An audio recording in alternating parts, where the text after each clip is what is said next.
2008 के अंदर इस देश का कर्जा किसानों का माफ करने वाली सिर्फ कांग्रेस पार्टी है। मैं मानता हूं कि मध्य प्रदेश इस देश की धड़कन है। मध्य में यहां की फसलें सोयाबीन, दाल, गेहूं, मक्का, सरसों, जो इस यूएस डील से इस मध्य प्रदेश को सबसे बड़ा नुकसान होने वाला है। जैसे यूएस डील की बात आई राहुल जी, इस मध्य प्रदेश के निमाड़ के किसान कपास के भाव सीधे 11% गिर गए। यह स्थिति इस मध्य प्रदेश में बनी। मध्य प्रदेश सरकार दूध की बात करती है कि हम दूध में राजधानी बनाएंगे देश की, लेकिन मध्य प्रदेश की सरकार यह भूल गई कि आज इन दूध उत्पादकों का क्या होगा। जब विदेश से दूध आएगा तो यहां के दूध उत्पादक क्या करेंगे। जो 40 रुपए 50 रुपए लीटर में दूध बिकता है वो सीधे 15 से 20 रुपए लीटर में बिकेगा। ये नुकसान है। मैं समझता हूं कि किसान, अमेरिका के किसानों को फायदा पहुंचाना चाहते हो, हिंदुस्तान के मध्य प्रदेश के किसानों की आप बात नहीं करना चाहते। ये कैसे मोदी, ये कैसी सरकार, ये कैसी आय दुगनी की बात करती है।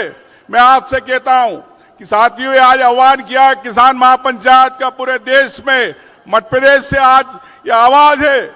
ये हमारी आवाज नहीं है कांग्रेस पार्टी की, ये आवाज हर किसान की है, हर व्यक्ति की आवाज है, जिसको राहुल गांधी और खड़गे जी बुलंद करने आए हैं। इसके अंदर आपकी पूरी ताकत के साथ, आपको पूरे मजबूती के साथ इस लड़ाई में आपको साथ देना। कितने लोग साथ में हाथ ऊंचा करके बताइए, इस लड़ाई में बिल्कुल साथ में है आप लोग। तो राहुल जी, ये एक संदेश है इस मध्य प्रदेश का कि हर लड़ाई में किसान के साथ पूरे कांग्रेस पार्टी खड़ी है। यही मैं कहना चाहूं। जय हिंद, जय भारत। मैं प्रदेश अध्यक्ष जीतू पटवारी जी से निवेदन करता हूं कि सभा को संबोधित करें। जीतू पटवारी जी।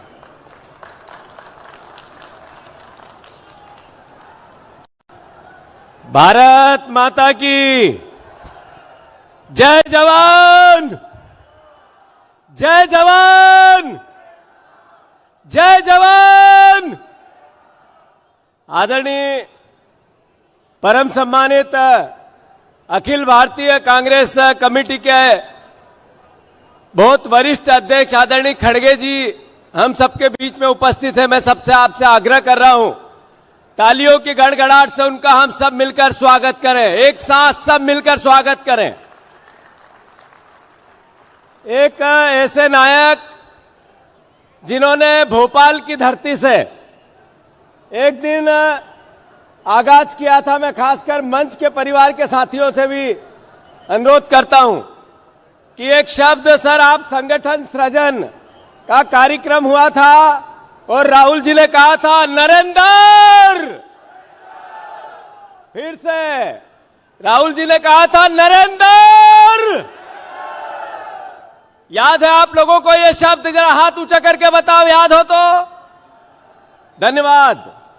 आदरणीय हरीश चौधरी जी, आदरणीय हमारे उमंग सिंगार जी, आदरणीय दिग्विजय सिंह जी, आदरणीय कांतिलाल भूरिया जी, आदरणीय विवेक तनखा जी, आदरणीय अजय भैया, आदरणीय हमारे अरुण यादव जी, कमलेश्वर पटेल साहब, सम्मानित सारे सचिवगण, सम्मानित सभी विधायकगण, सम्मानित सभी जिला अध्यक्षगण, सम्मानित सभी प्रदेश कांग्रेस कमेटी के अध्यक्षगण, सभी प्रदेश कांग्रेस कमेटी के परिवार के लोग, सारे हमारे यहां उपस्थित जानदार शानदार, जिन्होंने 2 दिन पहले बीजेपी के कार्यकर्ताओं को मुंह तोड़ जवाब दिया जब कांग्रेस के कार्यालयों पर हमला किया। मैं आप सबको साधुवाद देता हूं, धन्यवाद देता हूं, अभिनंदन करता हूं आप सबका। आदरणीय राहुल जी, ये ट्रेड डील जो हुई, जो आपने 2 दिन पहले एक वीडियो जारी किया कल रात को, ये ट्रेड डील भारत और अमेरिका के बीच नहीं हुई। ये ट्रेड डील नरेंद्र मोदी और ट्रंप के बीच में हुई। ये ट्रेड डील अगर भारत और अमेरिका के बीच में होती तो फिर भारत के हितों का ध्यान रखा जाता, किसानों के हितों का ध्यान रखा जाता, देश के आम नागरिक की भावना को समझा जाता। पर यह डील नरेंद्र मोदी और ट्रंप के बीच में हुई। राहुल जी ने कई बार देश के सामने जो बातें कही, वो चाहे नोटबंदी की कही थी कि ये कोलैप्स करेगा देश की अर्थव्यवस्था को, बाद में मीडिया कुछ और बोल रही थी, नरेंद्र मोदी की बात में बात मिला रही थी, और राहुल जी उसके विपरीत ये कह रहे थे नोटबंदी कोलैप्स कर देगा देश की अर्थव्यवस्था को। सच राहुल गांधी हुए, झूठ नरेंद्र मोदी का देश ने देखा। फिर जीएसटी गलत, राहुल गांधी चिल्लाते रहे पूरे देश में कि ये गलत जीएसटी लगी है, तब मीडिया नरेंद्र मोदी की भाषा बोल रही थी, देश को गुमराह कर रही थी, और राहुल गांधी की अंतोगत्वा जो बात कही वो सच निकली। जब कोविड आया, राहुल गांधी ने कहा लाखों लोग मर जाएंगे, और देश नरेंद्र मोदी की भावनाओं के साथ था, और उन्होंने तालियां बजवाई, थालियां बजवाई। अंत में राहुल गांधी सही सिद्ध हुए, और लाखों करोड़ों लोग भारतवर्ष के अंतिम सांस की एक एक सांस के लिए तरस गए और मर गए।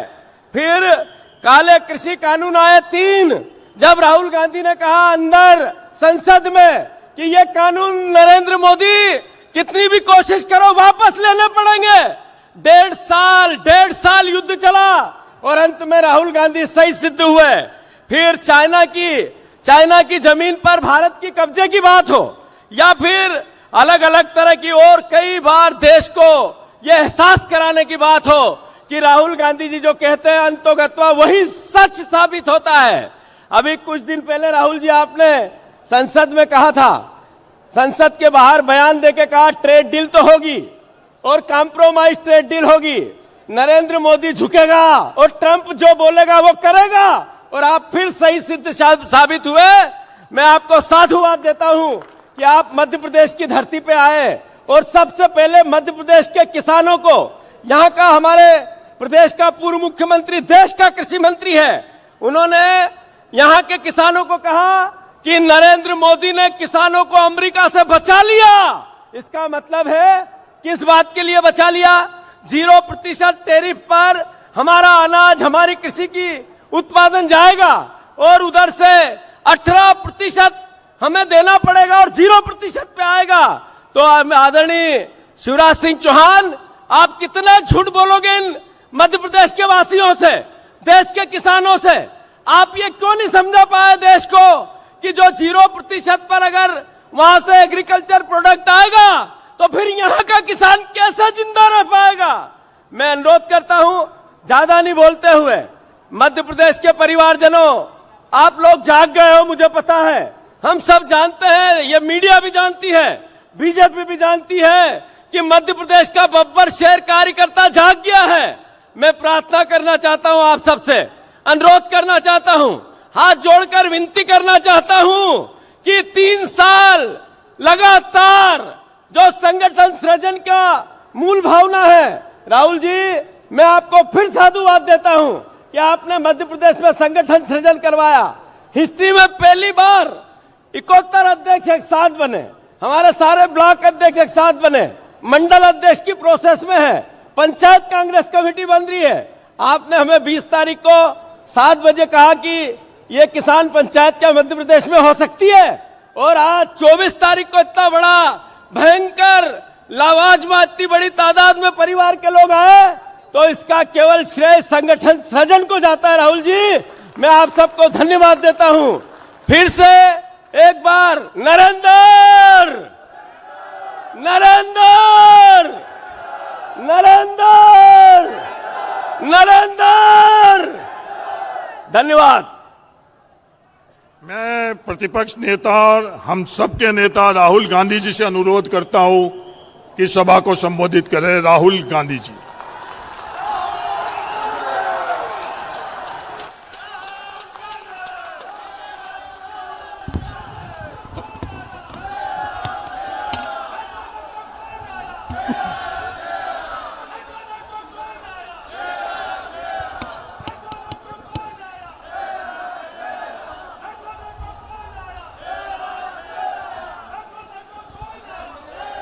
खारगे जी,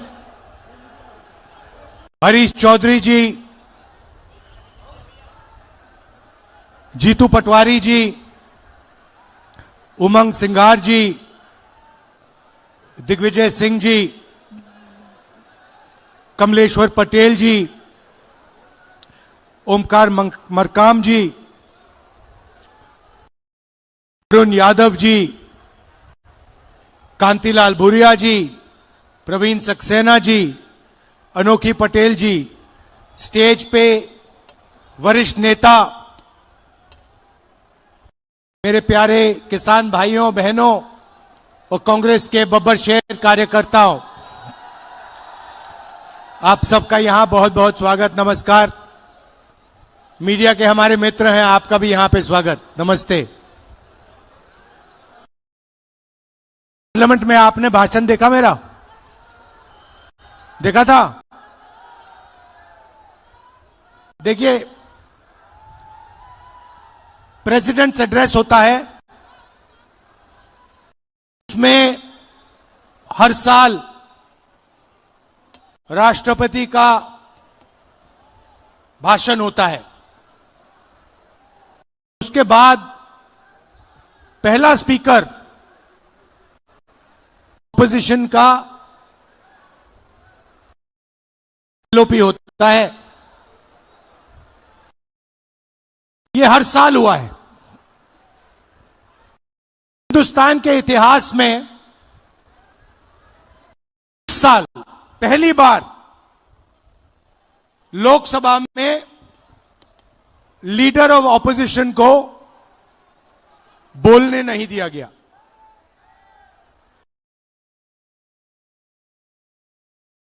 मैंने स्पीच शुरू की, मुझे रोका गया,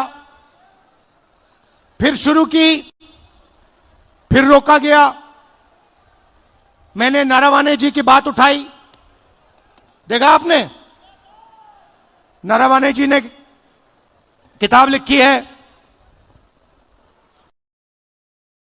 उसमें किताब में उन्होंने साफ लिखा, जब चाइना के टैंक हिंदुस्तान की बाउंड्री के अंदर आ रहे थे तो उन्होंने राजनाथ सिंह जी को फोन किया और उनसे पूछा मेरा ऑर्डर क्या है।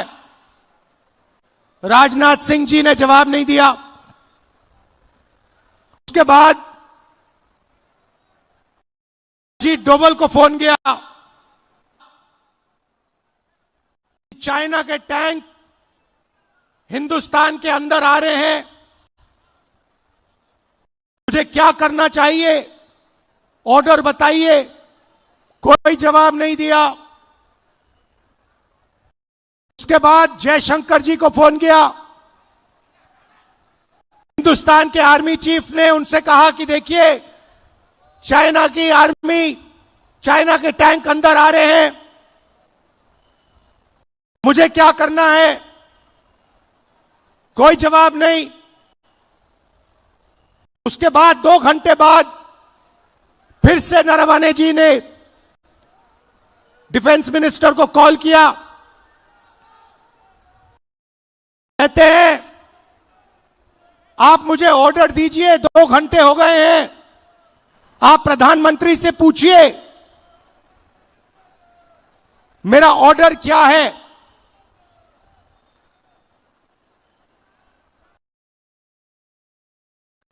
ये सवाल इसलिए पूछ रहे थे क्योंकि चाइनीज आर्मी पर फायर करने का निर्णय प्रधानमंत्री को देना पड़ता है।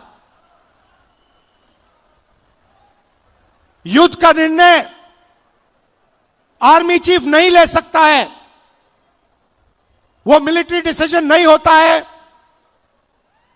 वो राजनीतिक पॉलिटिकल डिसीजन होता है और वो प्रधानमंत्री लेता है। चाइना की आर्मी अंदर आ रही है, हिंदुस्तान के आर्मी चीफ घंटों फोन लगा रहे हैं, कोई जवाब नहीं। उसके बाद राजनाथ सिंह जी प्रधानमंत्री को फोन करते हैं, प्रधानमंत्री ने आर्मी चीफ से बात नहीं की, वो छुप गए अपने कमरे में। और रक्षा मंत्री से कहते हैं कि आर्मी चीफ को बताओ जो वो उचित समझे वो करें। आर्मी चीफ अपनी किताब में लिखता है कि उस दिन मुझे हिंदुस्तान की सरकार ने, प्रधानमंत्री ने अकेला छोड़ दिया।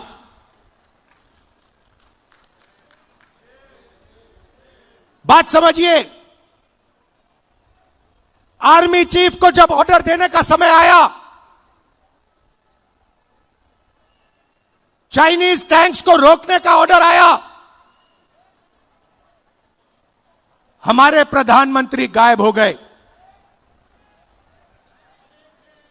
यह तो शुरुआत थी। पार्लियामेंट में यह बोलने की कोशिश कर रहा था, बोलने नहीं दिया। जैसे मैं बोला, अमित शाह, नरेंद्र मोदी जी ने अमित शाह जी की ओर देखा, अमित शाह की ओर देखा और अमित शाह जी खड़े हो गए, बीजेपी के नेता खड़े हो गए, मुझे बोलने नहीं दिया। आज 4-5 घंटे चली। पहले मैंने किताब दिखाई, कहते हैं यह किताब नहीं। पहले मैंने मैगजीन का आर्टिकल दिखाया, कहते हैं नहीं, आप मैगजीन का आर्टिकल कोट नहीं कर सकते। फिर मैंने कहा ठीक है। अगले दिन मैं किताब ले आया, किताब को कोट नहीं कर सकते। फिर मैंने कहा ठीक है, मैं बोल देता हूं। नहीं, बोल नहीं सकते।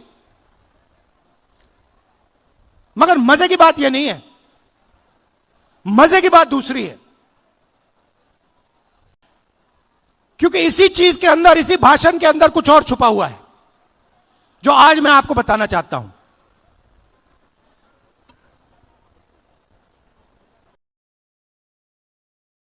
हुआ क्या? मैं नरवाने जी की बात कर रहा था। 4-5 घंटे मुझे रोका, मगर बैकग्राउंड में एक और चीज चल रही थी। और किसान भाई, आप अच्छी तरह सुनो। 4 महीने के लिए हिंदुस्तान और अमेरिका का जो समझौता है वो रुका हुआ था।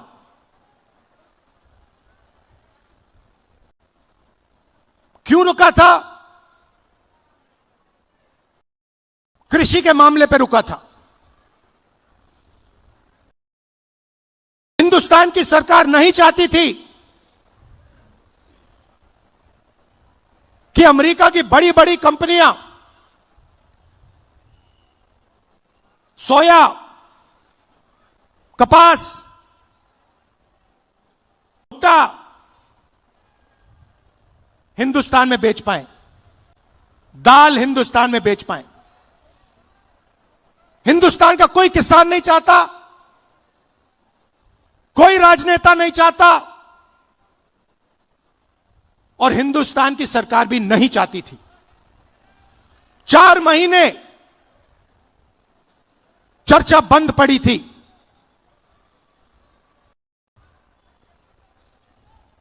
मैंने भाषण किया।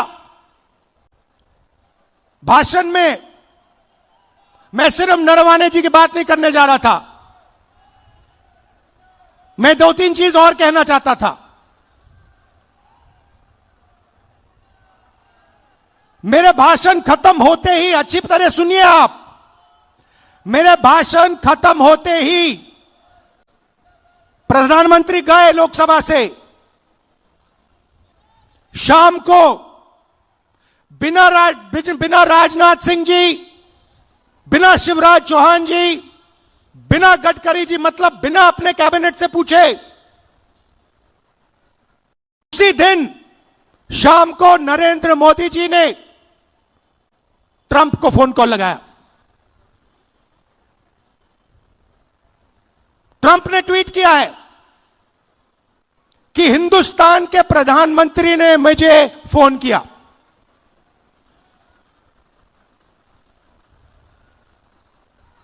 हिंदुस्तान के प्रधानमंत्री ने मुझे फोन किया और कह दिया कि यूएस इंडिया डील को मैं साइन करने को तैयार हूं। मैं आपसे पूछना चाहता हूं, यह 4 महीने डील रुकी हुई थी।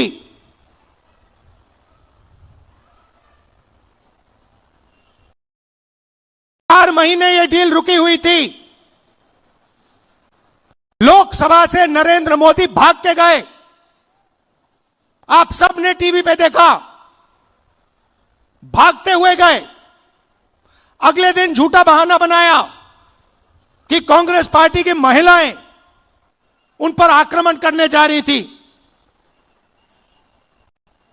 सच्चाई है कि प्रधानमंत्री पार्लियामेंट में नहीं खड़े हो पाए और फिर सीधा फोन लगा ट्रंप को। आप शिवराज चौहान जी से पूछिए, कृषि मंत्री हैं, क्या कैबिनेट ने निर्णय लिया? नहीं। राजनाथ सिंह जी से पूछिए, गडकरी जी से पूछिए, कैबिनेट से कुछ नहीं पूछा गया। सीधा प्रधानमंत्री ने फोन किया, कहा मैं डील करने को तैयार हूं। क्यों किया? 4 महीने कुछ नहीं हिला और फिर एकदम नरेंद्र मोदी जी ने फोन किया और हिंदुस्तान के किसानों को बेच दिया, हिंदुस्तान की गारमेंट इंडस्ट्री को बेच दिया, हमारा सारा का सारा डेटा अमेरिका को दे दिया। क्यों? 2 कारण है भाई और बहनों। पहला कारण, अमेरिका में लाखों फाइल, एप्स्टीन की फाइल बंद पड़ी हुई हैं। लाखों फाइल, 30 लाख फाइल, उसमें ईमेल है, मैसेजेस हैं, वीडियो है, सब कुछ है। वो रिलीज नहीं हुई है, वो बंद पड़ी है। रिलीज क्या किया है मैं बताता हूं। धमकाने के लिए रिलीज किया है हरदीप पुरी का नाम।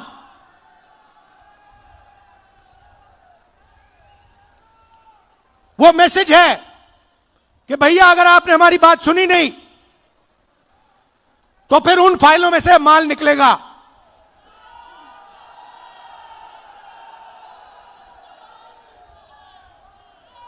भाई और बहनों, अनिल अंबानी मेरा मित्र नहीं है।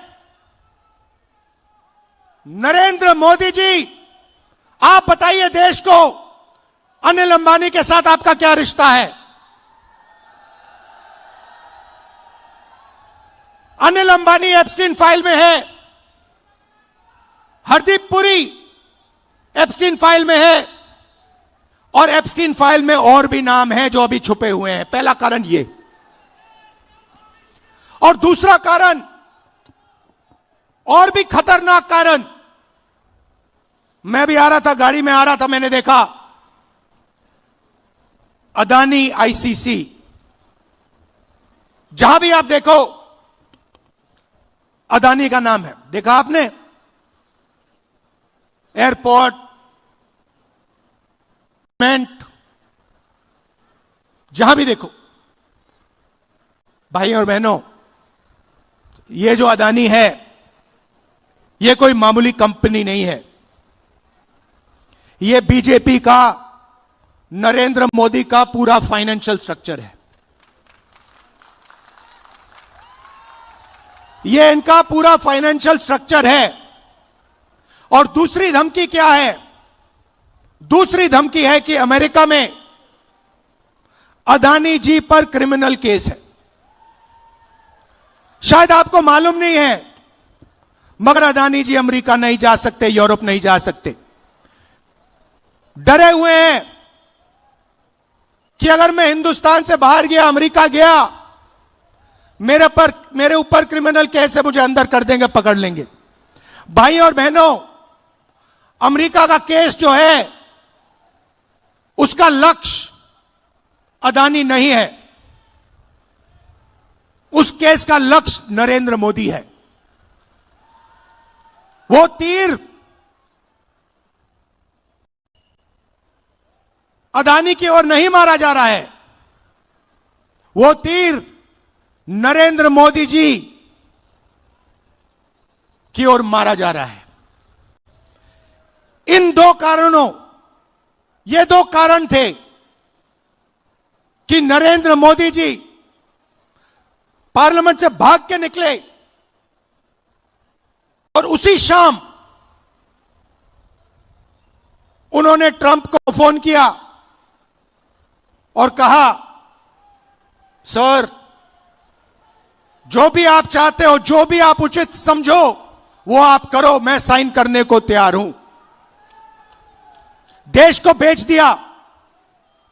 और यह बात सिर्फ मैं नहीं कह रहा हूं, यह बात बीजेपी और आरएसएस के सारे कार्यकर्ताओं के दिल में है। वो सब जानते हैं कि नरेंद्र मोदी जी को दो ग्रिप से चोक कर दिया गया है। नरेंद्र मोदी जी की आंखों में आप देखिए, उनके भाषण देखिए, कल का भाषण देखिए, उनकी आंख में आंख मिला के देखिए, आपको दिखेगा कि नरेंद्र मोदी कॉम्प्रोमाइज्ड है, नरेंद्र मोदी को फंसा दिया गया है और नरेंद्र मोदी ने दबाव में आकर यह डील की है। यह डील नहीं है, यह किसान के दिल में तीर है।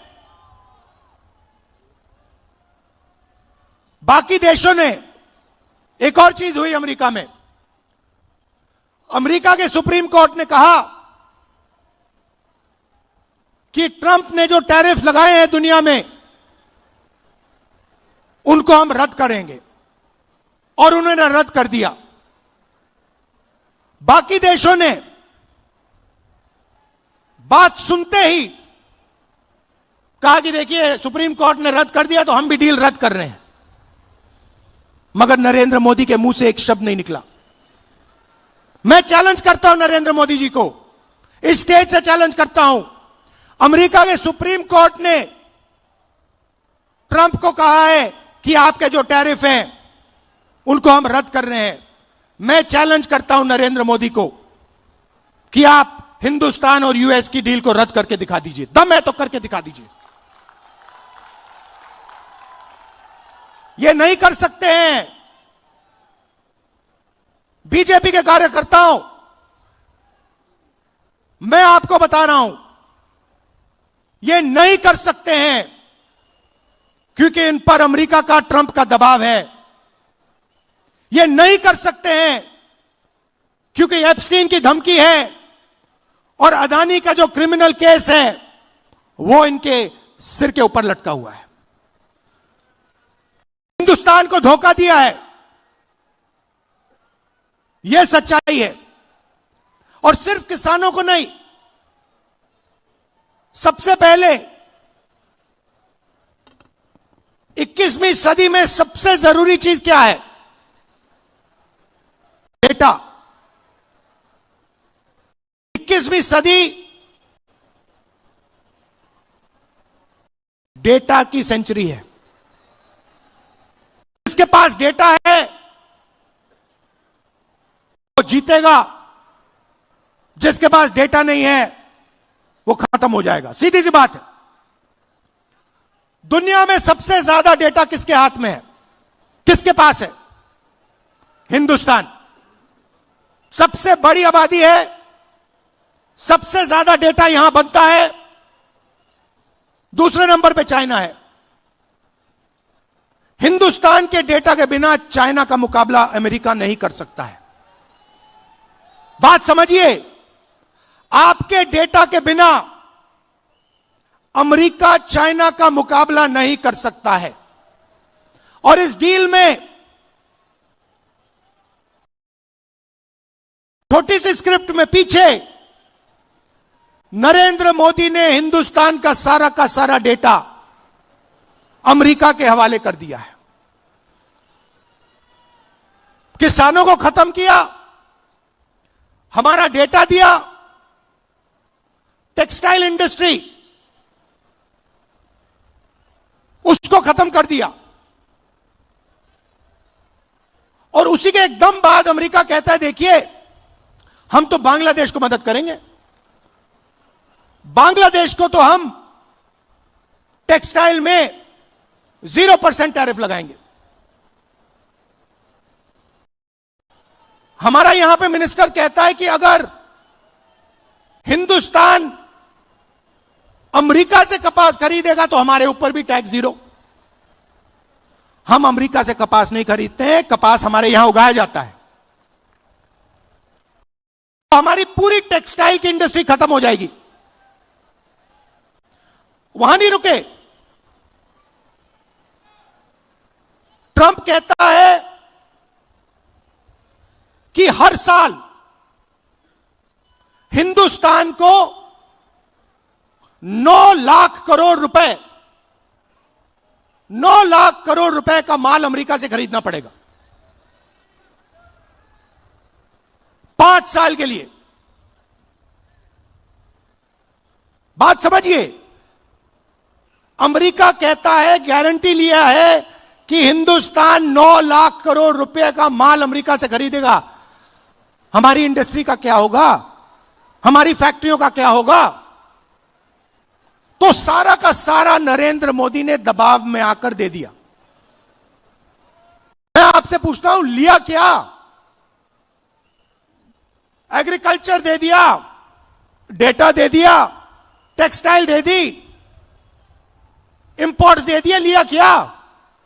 मुझे एक चीज बता दो जो हिंदुस्तान ने लिया है, एक चीज बता दो। कुछ नहीं लिया। पहले से ज्यादा टैक्स हम देंगे। हमारा पहले कम टैक्स था, हमारा टैक्स बढ़ गया। हमें कोई इंपोर्ट की गारंटी नहीं दी। सारा का सारा नरेंद्र मोदी जी ने अमेरिका को दे दिया, बेच दिया। मैं जानता हूं, मैं आपको लिख के दे सकता हूं, अगर नरेंद्र मोदी पे दबाव नहीं होता, अगर धमकी नहीं होती, नरेंद्र मोदी ये नहीं करते। ये जो किया है, हिंदुस्तान को जो बेचा है, ये अपनी छवि को बचाने के लिए, अपने राजनीतिक भविष्य को बचाने के लिए, धमकी से बचने के लिए किया है। और मैं आपको बता रहा हूं, बच नहीं सकते। नरेंद्र मोदी बच नहीं सकते हैं। उनको कोई शक्ति नहीं बचा सकती है अब। और आखिरी बात मैं कहना चाहता हूं, हमारे जो यूथ कांग्रेस के बब्बर शेर हैं, हमारे यूथ कांग्रेस के लोग, हमारे कार्यकर्ता बब्बर शेर, आप किसी से नहीं डरोगे, आप किसी से नहीं डरोगे। आप में कांग्रेस पार्टी का खून है, देशभक्ति का खून है। आप हरी क्रांति लाए, आपने देश को अनाज दिया, भोजन दिया, वही काम नरेंद्र मोदी ने खत्म किया है। आपने इंडस्ट्री बनाई, वही काम नरेंद्र मोदी ने खत्म किया। आप 21वीं सदी में आईटी रेवोल्यूशन लाए, डेटा देकर, वही काम नरेंद्र मोदी ने खत्म किया। आपको डरने की जरूरत नहीं है। आप सबको दिल से धन्यवाद करता हूं। देश के युवाओं से कहना चाहता हूं, आप देखिए, नरेंद्र मोदी जब भाषण देते हैं, उनकी आंख को देखिए, उनकी आंखों में देखिए, और आपको पता लग जाएगा नरेंद्र मोदी जी की सच्चाई। नरेंद्र मोदी जी अमेरिका के दबाव में आए हैं और इसलिए इन्होंने यूएस इंडिया डील की है। धन्यवाद, जय हिंद, नमस्कार।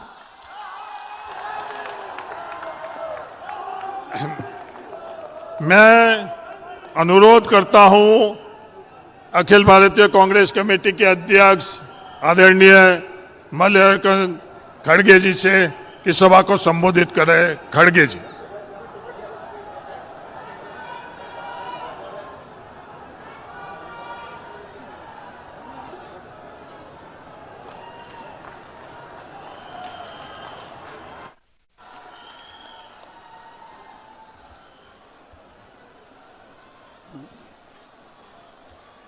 आज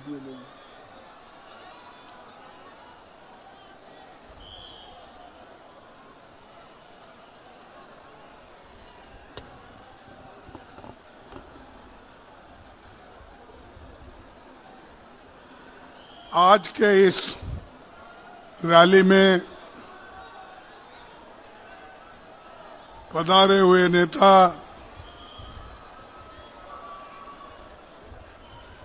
लोकसभा के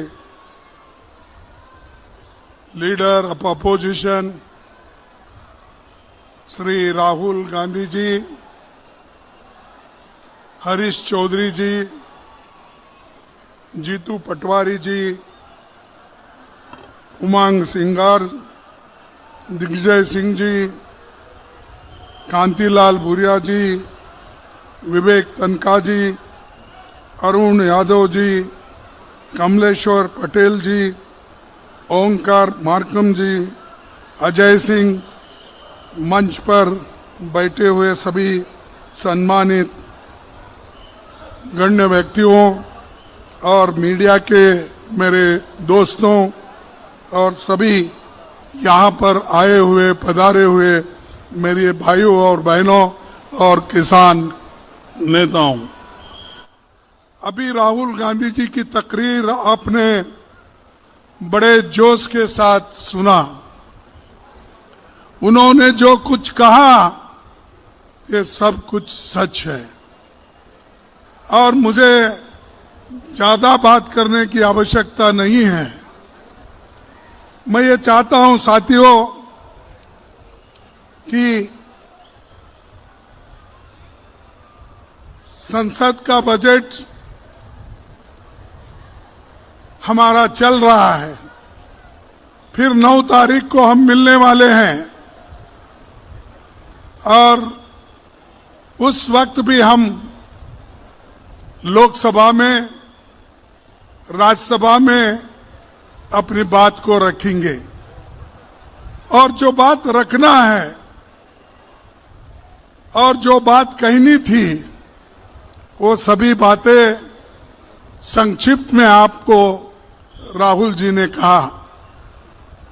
इसीलिए मैं यहाँ पर जो आया हूँ आपको ये बताने के लिए कि किसान भाइयों का, व्यापारी बंधुओं का,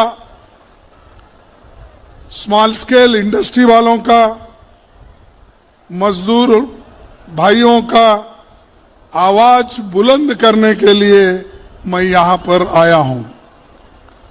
यहाँ से उठने वाली आवाज पूरे देश में घूमेगी और ये क्या है, जैसा कि लाल बहादुर शास्त्री जी ने कहा था, जय जवान जय जवान।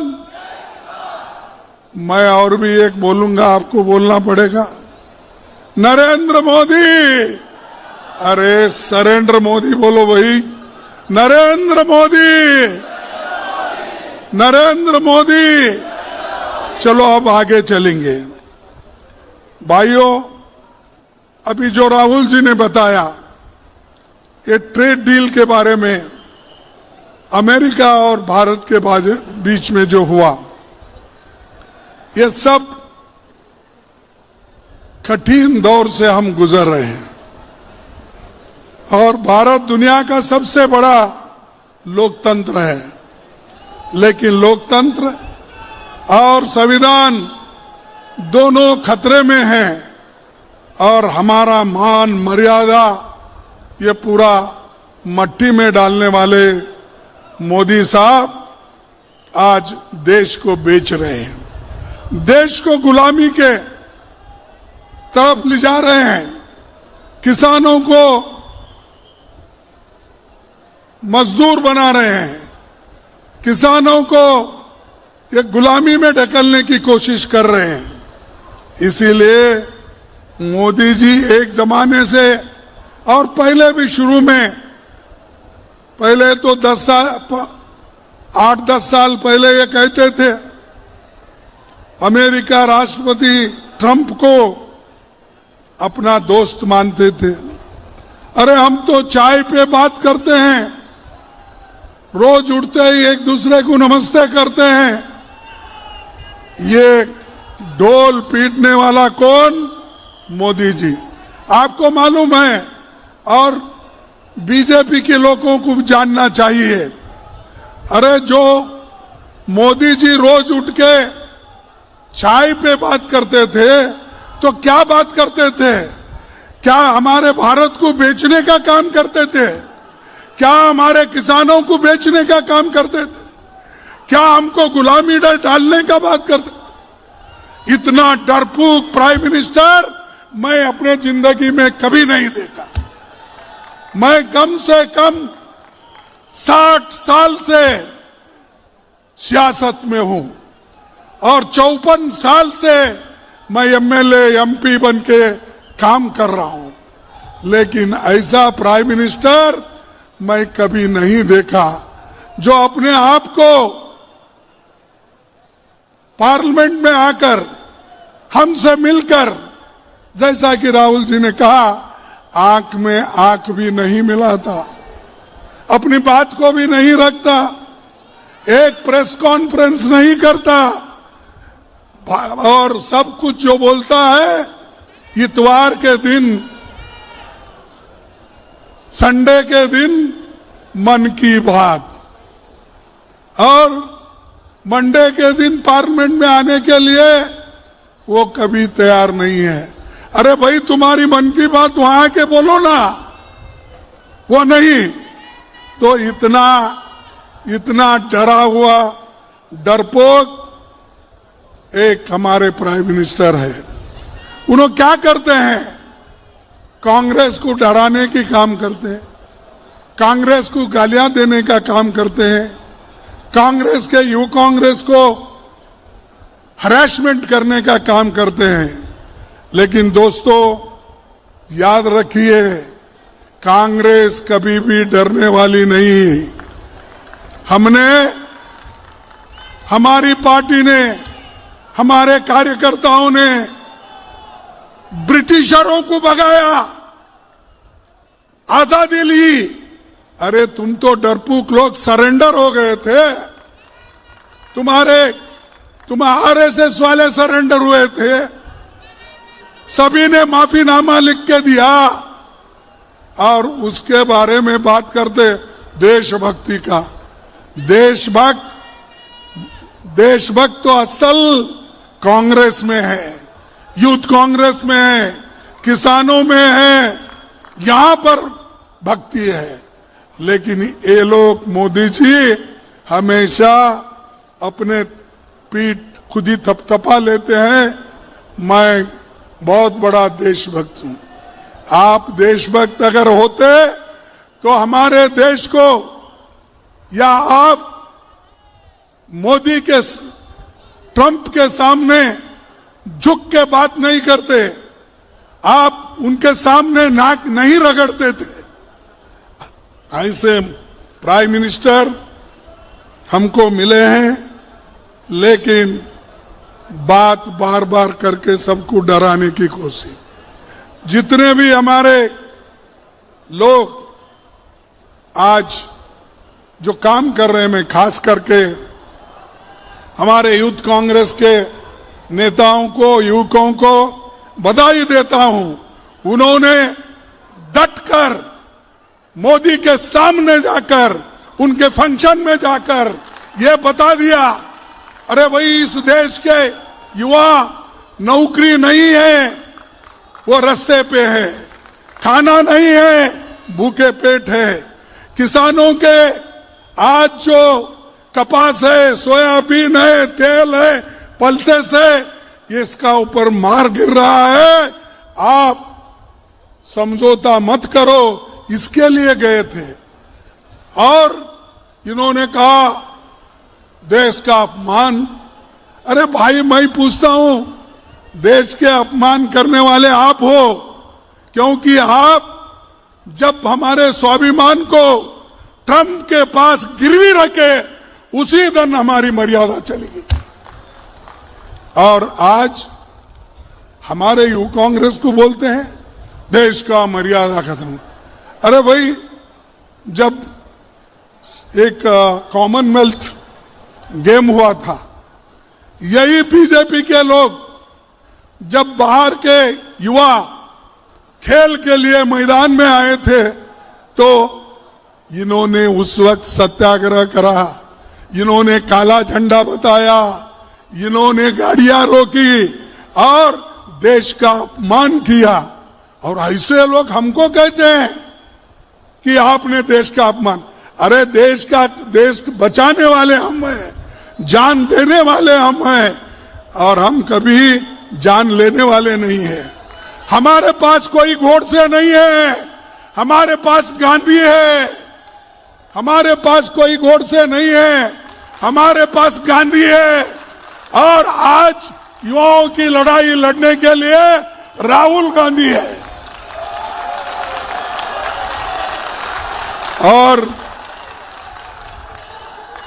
और आज तक मोदी चुप बैठे। जब ट्रंप बार बार कहता है कि भाई,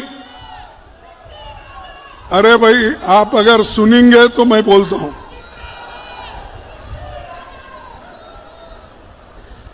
शांत हो गए? सिंदूर ऑपरेशन, उन्होंने ये कहा कि ट्रंप ने खुद कहा सिंदूर ऑपरेशन मैंने ठहराया, मैंने रोका पाकिस्तान और हिंदुस्तान को, कह के मैंने रोका। ये बात किसने कही? ट्रंप ने कहा। और मोदी थरथराते हुए, गिड़गिड़ाते हुए उनके पैरों के ऊपर गिरकर कहा, मैं ठहरा करता हूं। अरे ऑपरेशन सिंदूर ठहरा करके आपने तो बहुत बड़ी गलती की और आज बड़े बड़े बात करते हो। तो मैं आपसे यही निवेदन करूंगा कि हमारी पार्टी मजबूत है, डरो मत। अगर तुम डरेंगे तो मरेंगे। आपको देश को जिंदा रखना है, आजादी को जिंदा रखना है, कॉन्स्टिट्यूशन को जिंदा रखना है और हमारे डेमोक्रेसी को जिंदा रखना है। हमको लड़ना सीखना है। वो लड़ाई आप लड़ रहे हैं, हम आपके साथ हैं। भाइयों, आज मैं और एक बात आपके सामने कहने आया हूं। अमेरिका के पास बहुत बड़ी जमीन है, सिर्फ 2 या 3% लोग, किसान लोग खेती पे निर्भर है। हमारे पास, हमारे देश में 65% लोग खेती पे डिपेंड है और 2-3% लोग मात्र अमेरिका में ये किसान का काम करते हैं। उनके पास मशीनरी है और हजारों एकड़ जमीनें हैं एक एक के पास। लेकिन हमारे पास 2 एकड़, 4 एकड़, 10 एकड़, 8 एकड़ स्मॉल मार्जिनल फार्मर है। और इतना छोटी सी किसान, हमारा छोटा सा किसान जो भी उत्पन्न करता है, जो भी पैदावार करता है, उसको मोदी आज खत्म कर रहा है। और जो कीमत उनको मिलना चाहिए वो कीमत भी घटा रहा है। क्योंकि अमेरिका में भी जो भी सस्ता माल रहेगा और जिसकी क्वालिटी अच्छी नहीं रहेगी, वो पूरा भारत में डंप कर देंगे और सस्ते में यहां वो बेचेंगे। हमारे किसान क्या करेंगे? कहां जाएंगे? हमारे किसान को खत्म करने के लिए ही ट्रंप ने यह मंसूबा किया है। लेकिन मोदी उनके साथ है, किसानों के साथ नहीं है। यहां के एक नेता, पहले पूर्व चीफ मिनिस्टर थे, वो हमेशा मैं किसान हूं, मैं वो हूं, मैं ऐसी योजना लाए, वैसी योजना लाए। लेकिन ठीक है भाई, जब तक आप चीफ मिनिस्टर थे मध्य प्रदेश में कुछ लाए होंगे। कुछ खाए भी होंगे, लेकिन मैं पूछता हूं अब दिल्ली में जाने के बाद जो मोदी गलतियां कर रहा है उसके लिए आपके जबान से बात क्यों नहीं निकलती? साहब, ये किसानों के खिलाफ है, ये मजदूरों के खिलाफ है, ये हमारे देश के खिलाफ है। ये बात चौहान साहब आप क्यों नहीं बोल रहे? सिर्फ उधर इधर देख के भाषण करे, ऐसा ऐसा लंबा हाथ करके करे, नहीं होने वाला है। आपको करना है, अगर आपको मजदूरों का, किसानों का हित करना है, आप लड़ो मोदी जी से। अरे आपको तो यहां से भगा के उधर लेके गए, आप कुछ नहीं करे आज। लेकिन वहां दिल्ली में आते ही बड़े बड़े बातें वो तो करते हैं, मजबूरी है उनकी, क्योंकि मोदी के सामने वो पाप बेचारे झुक गए हैं, और जिसको झुकने की आदत है वो झुकते रहता है, झुकने दो। और जैसा कि अभी अभी कहा गया कि भाई टेक्सटाइल खत्म, लेदर इंडस्ट्री खत्म, सोयाबीन खत्म, पल्सेस खत्म, हर चीज हमारे देश का खत्म। और जम्मू कश्मीर और हमारे उत्तराखंड, हिमाचल में जो फल उगाते हैं वो फल को भी दाम नहीं मिलेगा, क्योंकि वो भी एग्रीमेंट में है। इसके अलावा एग्रीमेंट में और क्या है, उन्होंने ये भी कहा है कि हम एडिशनल कुछ चीजें भी बाद में जब फाइनल एग्रीमेंट होगा तो उस वक्त हम बताएंगे। तो वो मार्जिन भी उन्होंने रख लिया है। और आज लेकिन यहां पर जो अपने किसानों का हितैषी जो बताने वाले लोग हैं, ट्रंप का ही गुणगान गाने वाले आज वो बन गए हैं। मनरेगा जैसे योजनाओं को निकाले, अरे मनरेगा का गरीब आदमी को पेट भरने के लिए सोनिया गांधी जी ने राइट टू वर्क कानून लाया, उससे मजदूरों का पेट भरता था। बच्चों को पढ़ने के लिए मुफ्त एजुकेशन उन्होंने किया, वो राइट टू एजुकेशन था। आपके पेट भरने के लिए फूड सिक्योरिटी लाई, वो आपके लिए था। ये सब मोदी करते हैं या किए हैं? उनका सिर्फ काम है नाम बदलो। कहीं भी जाओ, रास्ते का नाम बदलो, बिल्डिंग का नाम बदलो, और यही एक कभी बाकी है, वो खुद का नाम नहीं बदल ले रहे। अगर खुद का नाम बदल लिए वो अच्छा है ना, क्योंकि उनका नाम, वो जो पैदा हो गए वो कांग्रेस के जमाने में पैदा हो गए, तो इसीलिए अरे मैं कांग्रेस के जमाने में पैदा हो गया हूं, ये मोदी मेरा नाम नहीं है, नया नाम कुछ है तो आप बताओ। अरे ऐसे पागलपन इनके दिमाग में भरा हुआ है, और इनकी फॉरेन पॉलिसी बेकार है, और जो चीजें इनको करना चाहिए वो तो नहीं करते, लेकिन जो लोगों को भला करना चाहिए वो सब छोड़ दिए।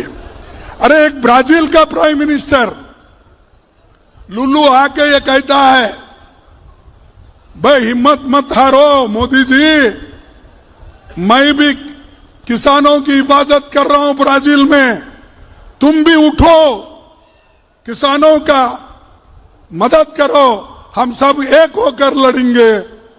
तो उसने कहा, लेकिन उनके बारे में कुछ कहने की इनके पास कोई हिम्मत नहीं वो ट्रंप को बोलने का। लेकिन उसने कहा, मेरे साथ दो, दुनिया के जितने भी लोग हैं, राष्ट्र है, वो एक होकर लड़ेंगे ट्रंप के खिलाफ। लेकिन वो बात भी वो नहीं कर रहे। आप सब जानते हैं, रूस हमारा पुराना दोस्त, जो हमको तेल बेचता था, ईरान हमको तेल बेचता था, हम सस्ते में वहां लेते थे। लेकिन ट्रंप ने कहा, मोदी अगर आप भूल कर भी रूस के पास, ईरान के पास तेल खरीदेंगे तो आपका 12 बज जाएगा। उन्होंने धमकी दी, इन्होंने बोला यस सर। हर चीज को जो ट्रंप कहते हैं उसको यस सर, हाथ उठाते हैं, नाक रगड़ते हैं और सर नीचे करके झुक के उनके ऑर्डर को स्वीकार करते हैं।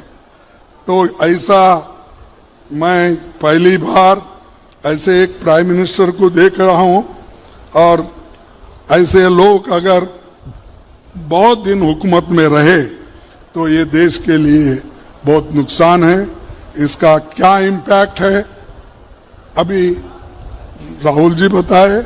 और मैं भी यही कहूंगा कि भाई अमेरिका से कुल 45 लाख करोड़ रुपए यानी 500 बिलियन का सामान 5 साल में खरीदना होगा। ये किसने कहा? ट्रंप ने कहा। किसने माना? मोदी ने माना। पहले भारत सालाना 86 बिलियन का सामान निर्यात करता था, हम भेजते थे, एक्सपोर्ट करते थे, और 46 बिलियन का आयात करते थे। तो इसका मतलब 40 बिलियन का हमको फायदा होता था, हम कमाते थे। अमेरिका से जो आता था माल उस पर हम कमाते थे। लेकिन आज इन्होंने पूरा किसानों को सरेंडर करा, जैसा कि हर चीज का नाम लेकर हमारे नेता ने जो बोला वो वही बात फिर मैं बार बार दोहराना नहीं चाहता हूं। हमारे भाई लोग की को ये भी मालूम होना कि समझौता होता है बराबरी के लोगों में। जो कुछ भी फायदा नुकसान सोचकर एग्रीमेंट करते हैं। ऐसा नहीं होता कि एक बहुत झुका है और एक ऊपर है। और यही एग्रीमेंट हुआ, मोदी को झुकाया और वो खड़े होकर कहा कि मेरे टर्म क्या है, मेरे कंडीशंस क्या है, उसी के तहत आपको व्यापार करना होगा, नहीं तो आपको टैरिफ लगा देंगे। अरे सुप्रीम कोर्ट के ऑर्डर को नहीं माना इसने, ट्रंप ने अमेरिका के सुप्रीम कोर्ट को भी नहीं माना कि वो कहे कि आड़ा टेढ़ा ऐसा आप टैरिफ डालना ठीक नहीं है, हम नहीं मानते, निकाल दो। तब फिर इसने पहले 10% का प्रपोजल दिया, आज फिर 15% का प्रपोजल दिया, और वो कहा सब जगह ये लागू कर दूंगा। तो ऐसा मोहम्मद तुगलक के जैसा ट्रंप बिहेव कर रहा है, और ये हिटलर के जैसे हमारे प्रधानमंत्री बिहेव कर रहे हैं, तो इसके लिए देश का नुकसान बहुत बड़ा होगा। भाइयों, देश हित को गिरवी रखकर कोई व्यापार समझौता हमें मंजूर नहीं है। देश हित को गिरवी रखकर कोई व्यापार समझौता हमें मंजूर नहीं है। किसान की रोटी पर हमला मंजूर नहीं है। ऊर्जा सुरक्षा से खिलवाड़ मंजूर नहीं है। भारत की समृद्धता और आत्मनिर्भरता से समझौता मंजूर नहीं है। हमको इन चीजों का कोई मंजूर नहीं है। ऐसे चीजों पर भारत आत्मनिर्भर रहना चाहता है, स्वाभिमान से जीना चाहता है। वो किसी से डरना नहीं चाहता और डर के जीना नहीं चाहता। अगर आज ट्रंप हो, मोदी हो, अगर एक दूसरे को सरेंडर कर लेते हैं तो उनकी इच्छा है, लेकिन देश के जनता की इच्छा क्या है? हम स्वाभिमान से जिए, आजादी को मजबूत रखे, संविधान को मजबूत रखे, लोकतंत्र को मजबूत रखे, ये हमारा सवाल है। तो इसीलिए मैं आपसे ज्यादा नहीं कहना चाहता हूं, क्योंकि ये जो कानून, नरेगा का भी कानून, इनको वापिस लेना पड़ेगा। जैसा किसानों के 3 काले कानून को उन्होंने वापिस लिया, 750 किसान मर गए, उसके बाद उन्होंने वापिस लिया, वैसा ही नरेगा के कानून जो गरीबों के लिए है, आज जो इन्हें ग्रामीण जी का कानून लाया है, वो कानून हमारे लिए नुकसानदायक है। इसीलिए हम नरेगा को रिस्टोर करेंगे और उसके लिए लड़ेंगे। आप भी हमारे साथ देंगे, यही मैं और तमाम से कह दूंगा और कह के मेरे भाषण को समाप्त कर दूंगा, क्योंकि ये एक देश की बात है। इसीलिए आप सबको धन्यवाद। जय हिंद। अरे जोर से बोलो, अब तो पुकार रहे थे जोर से। जय हिंद, जय हिंद। सबको धन्यवाद, नमस्कार। आप सभी को बहुत बहुत धन्यवाद। जय हिंद।